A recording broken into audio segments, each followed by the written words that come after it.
কি good morning Irin. জানি তোমার ডিস্টার্ব করলাম, বারবার ফোন দিতেছিলাম। এত খুশি লাগতেছে যে তোমার না জানো আর পারতাছিলাম না, তাই বারবার ফোন দিতেছিলাম। কি খুশি খবর বলেন। আমি ছুটি পাইছি, তোমার লগে আমার দেখা হইব। কি কেমন লাগতেছে? কথা কোন না আইরিন, কি তবদা লেগে গেছো? মুখের ভাষা কি হারাই ফেলছো নাকি? অনেকটা। এখন কও তোমার কি কি লাগবো? দুবাইতে খাঁটি সোনা পাওয়া যায়, তোমার লাগে সোনার জিনিসপত্র নিয়ে আসমু। কয় ভরি আনমু? হ্যাঁ শুনেন, কোনো স্বর্ণটা আনা লাগবে না। আপনি বরং ওই যে টাকা দিয়ে স্বর্ণটা কিনতেন, ওই টাকাটা আপনি আমার অ্যাকাউন্টে ট্রান্সফার করে দেন।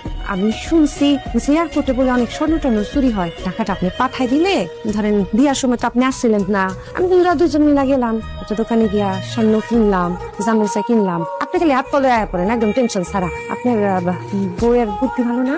আমার বউ একটা বুদ্ধি দিব, সেটা আবার খারাপ হয়? হ্যাঁ, আমার কত ভালো লাগতেছে তোমার লগে দেখা হইব। তাহলে আমার কাছে যেই টাকা পয়সা আছে সব তোমার অ্যাকাউন্টে আজকে পাঠাই দিতেছি।